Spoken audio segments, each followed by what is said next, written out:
10వ వచనాన్ని మనం చదువుకుందాం. నీవే రాజులకు విజయము దయచేయువాడవు,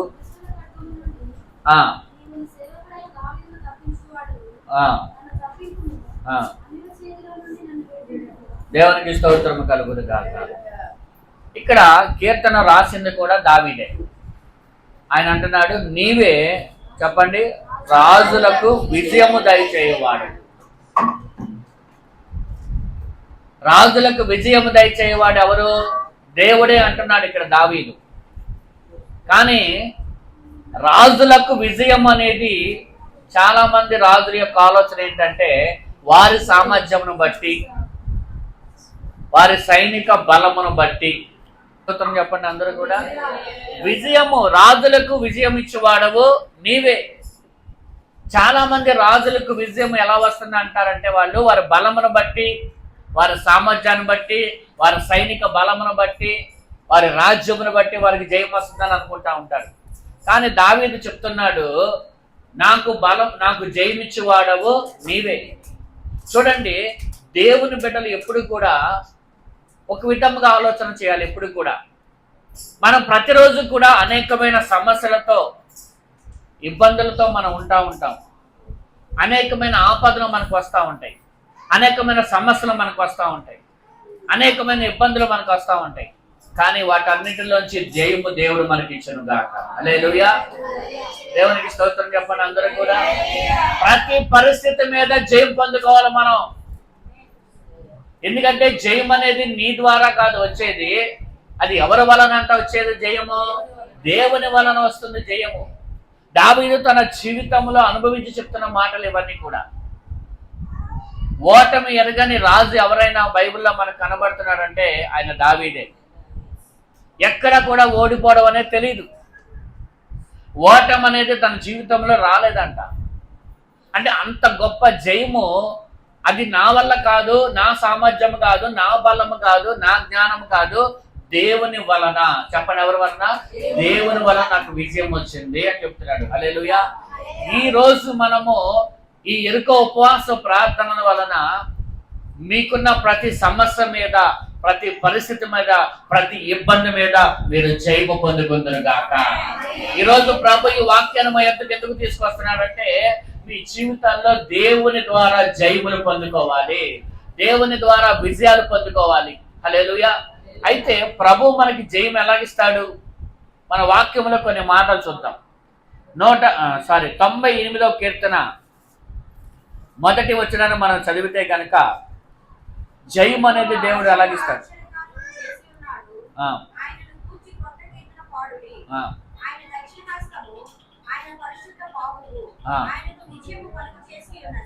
ఎలాగంటే విజయం కలిగజేసింది? ఆయన దక్షిణ హస్తము, ఆయన చెప్పండి పరిశుద్ధమైన బాహువు అతనికి చెప్తాం ఒకసారి. ఎలాగ విజయం వచ్చిందంట చెప్పండి? దేవుని యొక్క పరిశుద్ధమైన బాహువు. దేవుని పరిశుద్ధమైన బాహువు ద్వారాగా జయం వచ్చిందంట. అందుకే వాక్యంలో ఉంది, తగిన సమయమందు దేవుడు మనల్ని హెచ్చించినట్లు మనం ఎక్కడ ఉండాలంట?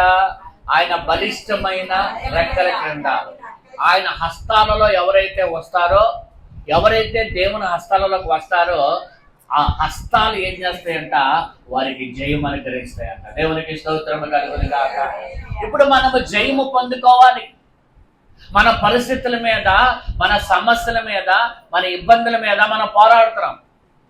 చాలా మంది వాటిని పోరాడుతూ ఓడిపోయి చాలా మంది దినాలు ఏం చేస్తున్నారో తెలుసా? ఆత్మహత్యలు చేసుకొని చనిపోతున్నారు. పరిస్థితుల మీద జయం లేక, అప్పుల మీద జయం లేక, సమస్యల మీద జయం లేక, ఏం చేయాలో తెలియక చాలా మంది ఏం చేస్తున్నారు చెప్పండి? ఆత్మహత్యలు చేసుకొని చనిపోతున్నారు.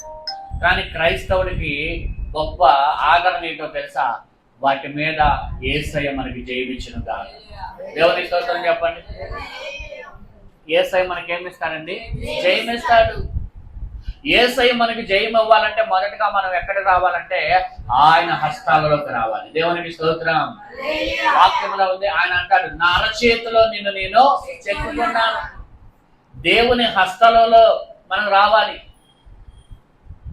నా కుడి చేతిలో నువ్వు నక్షత్రం వల్లే ఉండాలంటాడు ప్రకటన గ్రంథంలో.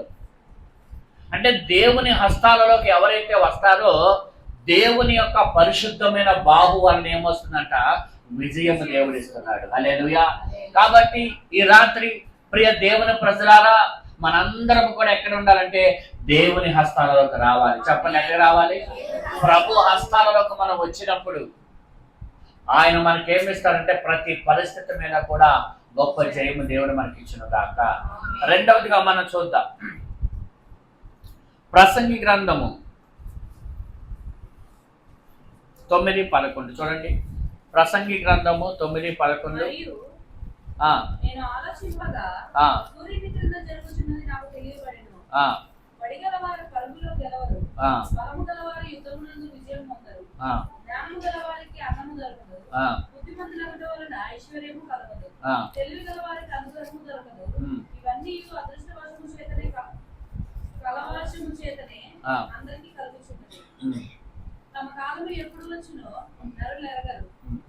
ఇప్పుడు మనుషుల బలం వల్ల ఏం రాదంట చూడండి. ఏం రాదని ఉంది అక్కడ? వెలవరు, కొందరు. అంటే ఎవరి వలన మనకి విజయం వస్తుంది అంటే యెహోవా బలము వలన. చెప్పండి, ఎవరి బలం వలన? మన బలము, నా వైపు చూడండి అందరు శ్రద్ధగా. మన బలముల వలన మనకి విజయం రాదు. మన బలం ఏమైపోవాలంటే దేవుని బలంగా మార్చబడాలి. ఏమవ్వాలి? నీ బలము అనేది కాకుండా నీ బలమే దేవుని బలముగా ఎప్పుడైతే మారిపోతుందో అప్పుడు నీకు ఎక్కడైనా జయం వస్తుంది. దేవునికి స్తోత్రం. దావీదుకి జయం ఎలా వచ్చింది గొలియాతు మీద? తన బలం ద్వారానా? తన బలాన్ని ఎక్కడా కూడా దావీదు నమ్ముకోలా. దేవుని బలముల మీద ఆధారపడ్డాడు, దేవుని బలాన్ని నమ్మాడు. అందుకే దావీదు విజయం పొందుకున్నాడు. ఇశ్రాయేలు ప్రజలు ఎందుకని యుద్ధం చేయడానికి సాహసించలేదు? వారు తమ బలాన్ని నమ్ముకున్నారు. చెప్పండి, ఎవరి బలాన్ని నమ్ముకున్నారు? ఈరోజు మనము ఈ వాక్యపు ఆధారముగా మనం నేర్చుకోవాల్సిన సత్యం ఏంటంటే, ఏది నీ బలం ద్వారా జయం రాదు, ఏది నీ జ్ఞానం ద్వారా జయం రాదు, ఏది నీ సామర్థ్యం ద్వారా నువ్వు పొందుకోలేవు, ఏది నీ సామర్థ్యం ద్వారా అది సమస్యకు పరిష్కారం రాదు. ఒకటే మనం చేయాలి. ఇప్పుడు మనకి చాలా సమస్యలు ఉన్నాయి, చాలా ఇబ్బందులు ఉన్నాయి. ఇప్పుడు మనం చేయవలసిన అయితే మనం బలమును పక్కన పెట్టి, మన జ్ఞానమును పక్కన పెట్టి దేవుని బలం మీద మనం ఆధారపడాలి. దేవునికి స్తోత్రం కలుగును గాక. ఎప్పుడైతే మనము దేవుని బలం మీద ఆధారపడతామో దేవుడు మనకేం చేస్తాడంటే ఆయన బలాన్ని మనకిచ్చి ఆ బలము ద్వారా దేవుడి గొప్ప జయము దేవుడు మనకిచ్చిన గాక. హల్లెలూయా. చూడండి, ఇశ్రాయేలు ప్రజలు దేవుని బిడ్డలే, దావీదు దేవుని బిడ్డే. ఇశ్రాయేలు ప్రజలు దేవుని కార్యాలు చూసిన వారే, దావీదు దేవుని కార్యాలు చూసిన వారే. కానీ సమస్య వచ్చినప్పుడు ఎవరైతే దేవుని బలము మీద ఆధారపడగలుగుతారో వారి జీవితాలలోనూ దేవుడి గొప్ప విజయాలను గ్రహించే దేవుడై ఉన్నాడు. హల్లెలూయా.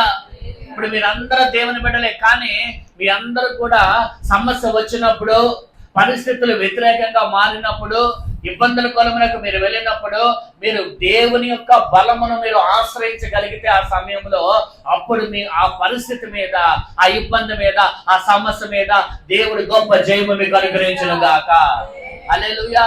నా బలము కాదయ్యా, నా బలం మీద నేనేమి చేయలేను, నా దేవుని బలము ద్వారానే నేను ఏదైనా చేయగలనని దావీదు అడుగులు ముందుకు వేసినప్పుడు దావీదు జీవితంలో దేవుడి గొప్ప మేలులు, గొప్ప విజయం దేవుడు ఇచ్చినట్లుగా ఈ రోజు మీరు కూడా పరిస్థితుల్లో దేవుని బలం మీద ఆధారపడి ముందుకు వెళ్ళగలిగితే మీ కుటుంబంలో, మీ సమస్యల్లో దేవుడు మీకు గొప్ప జయం అనుగ్రహించే దేవుడై ఉన్నాడు. నమ్మేవారు దేవునికి స్తోత్రం చెప్పండి. హల్లెలూయా. దేవుని బలము మీద మనకు జయం వస్తుంది. దేవుని యొక్క బాహువులో మనం ఉంటే మనకి విజయం వస్తుంది. రెండవదిగా మనం ఎలా ఉండాలంటే దేవుని బలాన్ని నమ్ముకోవాలి. ఎవరి బలాన్ని నమ్ముకోవాలి? మీ బలాన్ని నమ్ముకుంటే ఏమీ ఉండదు, నష్టపోయినట్లే. మూడో మాట మనం చూసుకుంటే కనుక చూడండి, ఇర్మియా గ్రంథము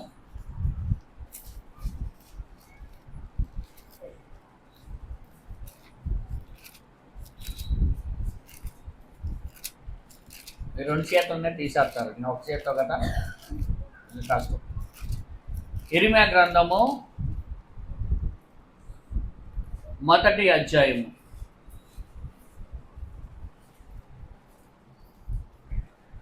19వ వచనం చదువు.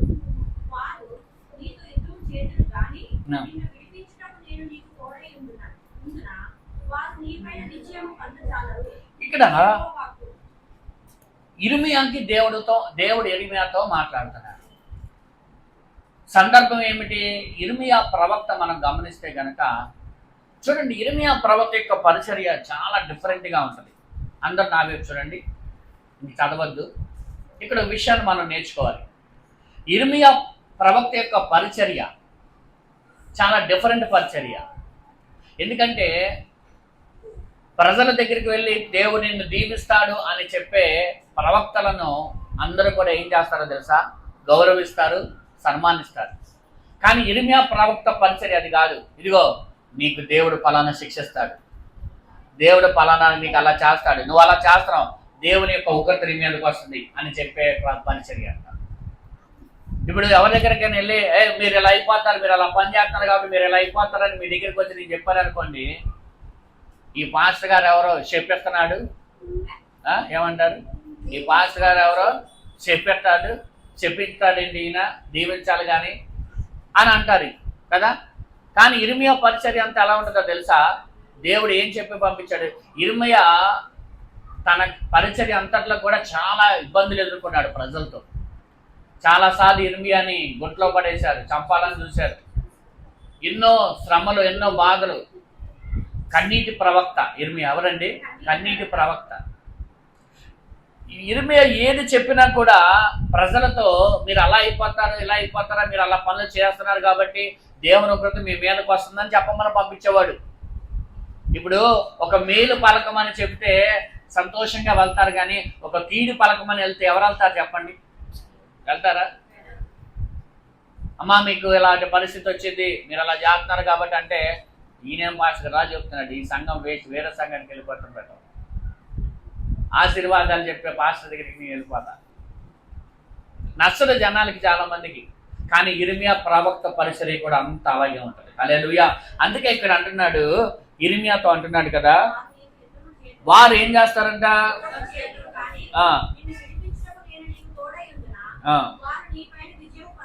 చూడండి, ఇర్మియా ఏది చెప్పినా కూడా వాళ్ళకి కోపం వస్తుందంట. కోపం వచ్చి ఇర్మియాను చెప్పడానికి చూస్తారంట. అందుకే ఇర్మియాతో దేవుడు అంటాడు, వారు నీతో యుద్ధము చేతులు గాని నిన్ను విడిపించుటకు నేను తోడై ఉన్నందున వారు నీ పైన విజయము పొందజాలరు. దేవునికి స్తోత్రము కలుగును గాక. నేను చెప్పమన్నది నువ్వు చెప్పు. వాళ్ళు నిన్ను మీద యుద్ధం చేస్తారు, నిన్ను శ్రమ పెడతారు, నిన్ను చంపాలని చూస్తారు, అయినా నువ్వు భయపడమాక, ఎందుకంటే నేను నీకు తోడై ఉన్నాను కాబట్టి నీకు విజయం వస్తుంది. వారు నీ మీద జయం అనేది వారికి రాదు. ఎందుకు వారికి శత్రువుకి నీపై జయం రాదు అంటున్నాడంటే ఇర్మియాతో, నేను నీకు తోడై ఉన్నందున. దేవునికి స్తోత్రము కలుగును గాక. దేవుడు నీకు తోడై ఉంటే విజయం శత్రువుకు రాదు, విజయం నీకిస్తాడు దేవుడు. హల్లెలూయా. ఇర్మియాతో మాట్లాడిన దేవుడు ఈ రాత్రి కూడా ప్రతి బిడ్డతో మాట్లాడుతున్నాడు. ఉపవాసములో ఉంటున్న దేవుని బిడ్డలారా, ఉపవాసం ఉంటున్నారు ఎందుకు? అందరూ ఏదో ఒక పూట అయినా ఉండండి, శరీర బలహీనత కదా. షుగర్ ఉన్న వాళ్ళు ఒక పూట ఉండండి, లేకపోతే లేదు. ఏమైనా అనారోగ్య సమస్యలు ఉంటే వద్దు, కానీ ఖచ్చితంగా ఒక పూట అయినా, ఒక టిఫిన్ అయినా మీరు మానేసి ఉండాలని నేను అనుకుంటున్నాను. ఉపవాసం ఉండి ప్రభు సన్నిధిలో గడిపితే ఆయన ఖచ్చితంగా మీకు తోడుగా ఉంటాడు. దేవుడికి స్తోత్రం చెప్పండి. హల్లెలూయా. దావీదుకు తోడుగా ఉన్న దేవుడు, ఏమండి దావీదుకి ఎందుకు తోడుగా ఉన్నాడంట చెప్పండి? దావీదు యొక్క సుబుద్ధి చూసి దేవుడు అతనికి తోడుగా ఉన్నందున సౌలు అతనిని చూసి భయపడ్డాడు. ఎవరైనా దావీదు యొక్క పరాక్రమం చూసి భయపడ్డాడంటే అదొక అందం. ఎందుకంటే గొలియాతుని చంపాడు, బలం ఉంది దావీదుకని. కానీ సౌలు రాజు అలా భయపడట్లేదంట. దేనికి భయపడుతున్నాడు? సుబుద్ధి చూసి. హల్లెలూయా. ఈరోజు మంచి బుద్ధి నీకు ఉంటే కనుక ఆ బుద్ధిని చూసి శత్రువు భయపడును గాక. హల్లెలూయా. సుబుద్ధి కలిగిన వారిగా ఉండాలి దేవుని బిడ్డలు. సుబుద్ధి అంటే ఏంటో తెలుసా? నిన్ను ఎవరైనా బాధించినా కానీ చెప్పండి, వాళ్ళని మనం ఏమనకుండా మంచిగా వాళ్ళతో మాట్లాడాలి. దావీదు అదేగా చేసింది కదా. అందుకే సుబుద్ధి కలిగిన వారికి దేవుడు తోడుగా ఉంటాడు. ఇంకో మాట చెప్పనా, పరిశుద్ధంగా ఉన్న వారికి కూడా దేవుడు తోడుగా ఉంటాడు.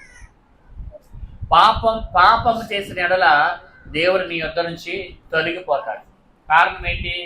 పాపపు యొక్క వాసన నీ దగ్గర వస్తుంది కాబట్టి. చూడండి, ఇక్కడ అందరు కూర్చున్నారు కదా, ఒక 3 రోజులు 4 రోజులు స్నానం చేయకుండా ఎవరైనా వచ్చి కూర్చున్నారు అనుకోండి, వాళ్ళ పక్కన కూర్చుంటారా మీరు? వాసన వస్తుందని చెప్పి పక్కన అనుకొని దూరం వెళ్ళిపోతారు.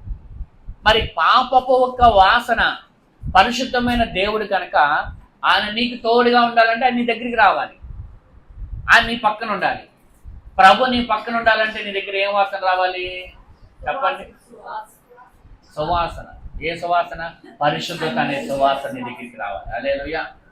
అందుకే పరిశుద్ధత లేకుండా ఎవరు ప్రభుని చూడలేరు. ఎందుకంటే పరిశుద్ధత చాలా ప్రాముఖ్యమైనది. అందుకే దేవుడు మనకి తోడుగా ఉండాలంటే మనం ఏం చేయాలంటే సుబుద్ధి కలిగి నడుచుకోవాలి. రెండవదిగా చెప్పండి, పరిశుద్ధంగా మనం ఉండాలి. ఎలా ఉండాలి చెప్పండి?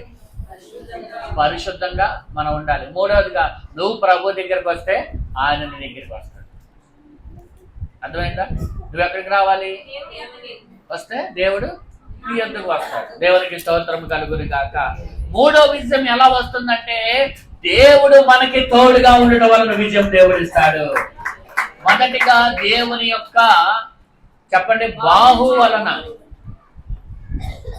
దేవుని యొక్క హస్తము వలన జయం వస్తుంది. రెండవది, దేవుని యొక్క బలము ద్వారా మనకి జయం వస్తుంది. మూడవది, దేవుడు మనకి తోడుగా ఉండటం వలన జయం వస్తుంది.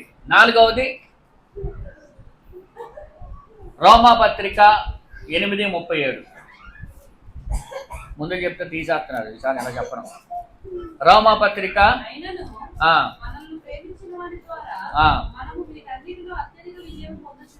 సారీ అదే వచ్చిన నేను వేరే 5వ చెప్పేశాను అన్నమాట.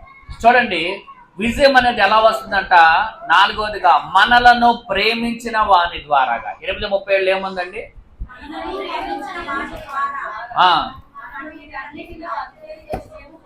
దేవునికి స్తోత్రం కలుగును గాక. విజయం అనేది ఇంకోటిగా దేవుడు మనకి ఎలా ఇస్తాడో తెలుసా? యేసయ్య మనలను ప్రేమించుట ద్వారాగా. చెప్పండి, ఎవరు ప్రేమించడం ద్వారాగా? యేసయ్య మనలను ప్రేమించుతున్నాడు. ఆయన నిన్ను ప్రేమిస్తున్నాడు కాబట్టి మనకు అత్యధికమైన విజయం దేవుడు మనకి ఇస్తున్నాడు. హల్లెలూయా. కాబట్టి ప్రభు నిన్ను ప్రేమిస్తున్నాడు, మరి నువ్వు ప్రభువుని ప్రేమించాలిగా. ప్రభు నిన్ను ప్రేమించి నీకు విజయం ఇవ్వాలని ప్రభు ఆశపడుతున్నప్పుడు ప్రభువుకు నువ్వు ఎలా బ్రతకాలంటే కృతజ్ఞతగా బ్రతకాలి. అప్పుడే ప్రభు మన పక్షంగా ఇంకా అనేకమైన కార్యాలు ప్రభు చేయగలుగుతాడు, అనేకమైన మేలులు చేయగలుగుతాడు. ఇంకొక మాట మనం చూద్దాం. ఇందాక చెప్పాను కదా, ఆయన 44వ కీర్తన 3వ వచనం.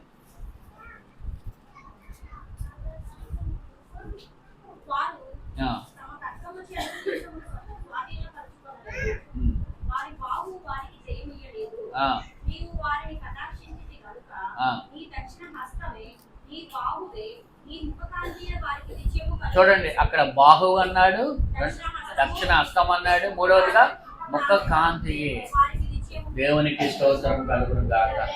దేవుని ముఖ కాంతి గురించి మీకు వాక్యం చెప్పాను. దేవుని ముఖ కాంతి అంటే దేవుని యొక్క సన్నిధి, దేవుని యొక్క ప్రభావం. ఆయన ముఖ కాంతి వలన, ఆయన ముఖ కాంతిలో మనకి ఏముందంట? జయం ఉంది. దేవునికి స్తోత్రం కలుగును గాక.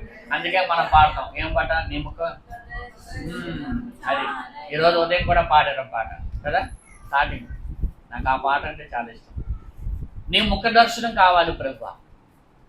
ఎలా ప్రార్థన చేయగలరా? ప్రభా నీ ముఖ దర్శనం నాకు కావాలి. ఆ ముఖ దర్శనం యొక్క కాంతిలో దేవుడు మనకి జీవించును గాక. దేవునికి స్తోత్రం చెప్పండి. ఈరోజు దేవుని యొక్క సన్నిధిలో ఉన్న దేవుని బిడ్డలారా, ఆయన ముఖ కాంతి మన మీదకి రావాలి. ఆయన ముఖ కాంతి మనలోకి రావాలంటే మన లోపాలను మనం సరి చేసుకోవాలి. ఎక్కువ ప్రభుతో సహవాసం చేయాలి. 40 రోజులు 40 రాత్రులు 40 పగళ్ళు సీనాయి పర్వతం మీద మోషే దేవునితో గడిపాడు కాబట్టి దేవుని ముఖ కాంతి మోషే ముఖం మీదకి వచ్చిందంట. హల్లెలూయా.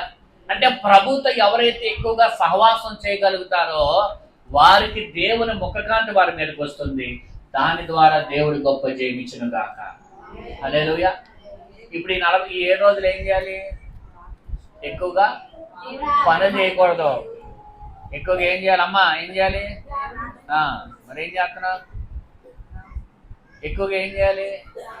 దేవునితో సహవాసంలో గడపాలి. 7 రోజులైనా మామూలుగా ఎలాగో చేయరు. 7 రోజులైనా కోడికలు పెట్టినప్పుడైనా మీరు ఏం చేయాలి? ఇది ఒక సందర్భంగా తీసుకొని మనం ఎక్కువగా దేవుని సందులో మనం ఎక్కువగా ఆయనతో గడుపుతూ ఉండాలి. ఎవరితో గడపాలి? దేవునితో మనం ఎక్కువగా గడిపితే ఆయన ముఖ కాంతి నీ మీదకి వచ్చింది. ఆయన ముఖ కాంతి వలన నీకు విజయము దేవుడు అనుగ్రహించును గాక. హల్లెలూయా. ఎన్ని రకాలుగా దేవుడు జయమిస్తాడు చెప్పండి? ఆయన బాహు వలన జయం వచ్చింది. 2 ఆయన ఇచ్చు బలము వలన జయము. తర్వాత తోడై ఉండడం వల్ల జయం. తర్వాత ఆయన మనలను ప్రేమించడం ద్వారా. తర్వాత యేసుక్రీస్తులో ఎల్లప్పుడూ మనకి విజయం ఉందంట. చూడండి 2 కొరింథీ పత్రిక 2:14 పక్కనే ఉంటుంది. చూడండి 2 కొరింథీ పత్రిక 2:14.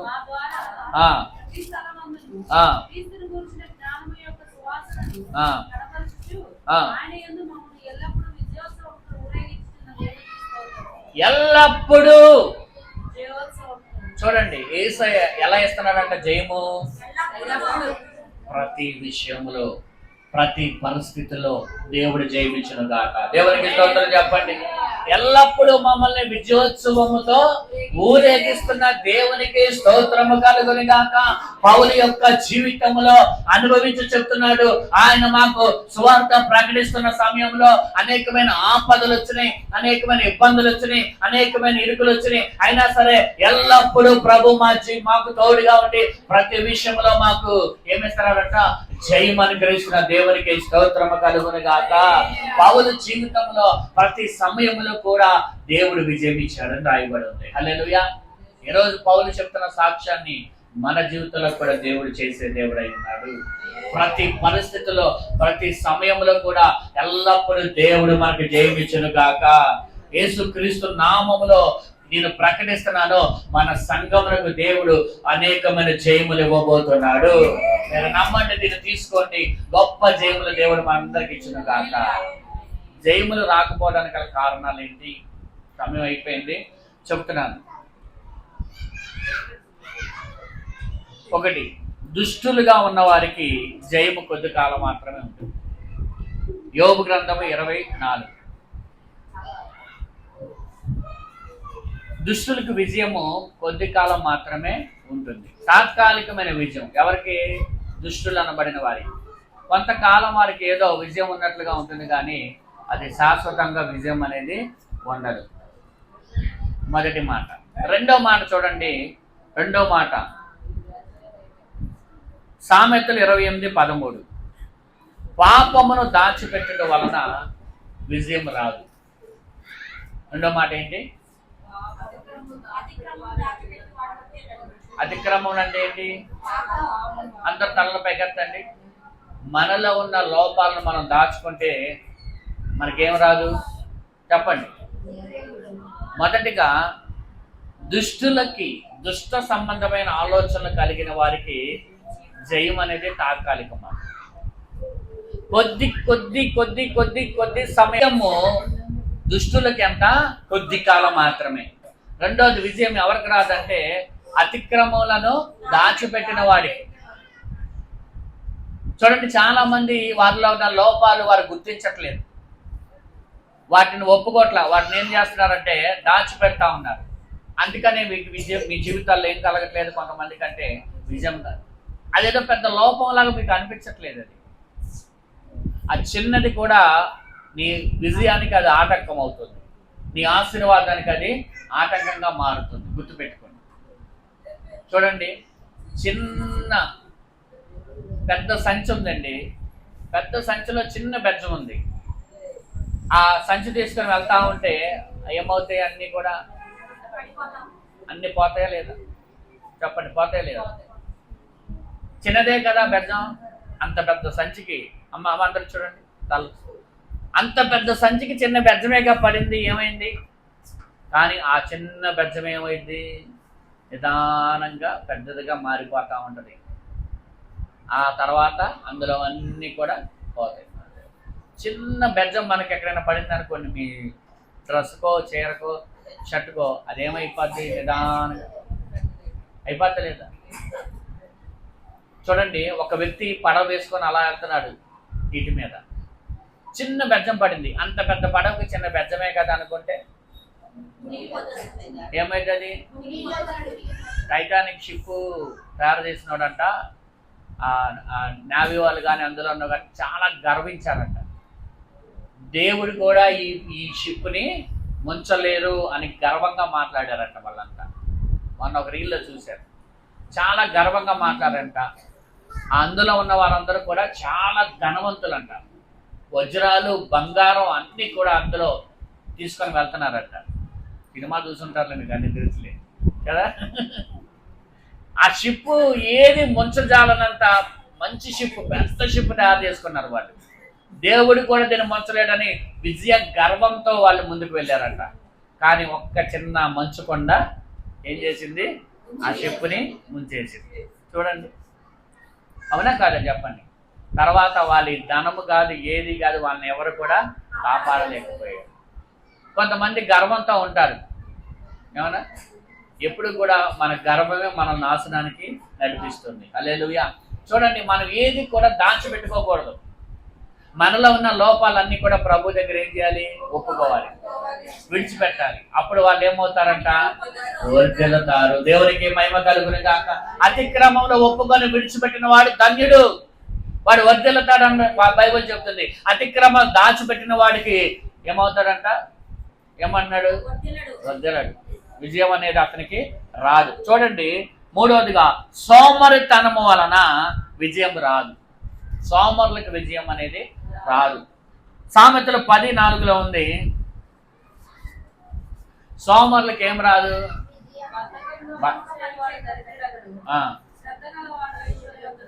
ఎవరు ఐశ్వర్యవంతుడు అవుతాడు? మంత నా వైపు చూడండి. కొంతమంది అసలు పని చేయడానికి బతకం కదా, వాళ్ళకంట ఏమీ కూడా దొరకదంట. సోమరితనమును చెప్పండి, సోమరితనము మరియు అశ్రద్ధ కలిగిన వారికి అపజయాలు కలుగుతా ఉంది. శ్రద్ధగా పనిచేయవాడు ఏమవుతాడండి? అందరు చెప్పండి, శ్రద్ధగా పనిచేయవాడు ఐశ్వర్యవంతుడు. అంటే మనం ఎప్పుడు కూడా పని విషయంలో, అది ఏ పనైనా, దేవుని పనైనా ఏ పనైనా, మనం సోమరితనంగా ఉండకోకుండా పని చేసే వారంగా ఉందము గాక. అప్పుడు జయం వచ్చింది. చివరిగా ఒక మాట, సమయం అయిపోయింది. చివరి మాట ఏంటంటే, దేవుని సహాయం లేకపోవడం వలన విజయం రాదు. 1, దుష్టులకి తాత్కాలికమైన విజయమే ఉంటుంది. 2, అతిక్రమలు దాచిపెట్టిన వాడికి విజయం రాదు. 3, సోమరితనం వల్ల విజయం రాదు. 4, దేవుని సహాయం లేకపోవడం వలన విజయం రాదంట.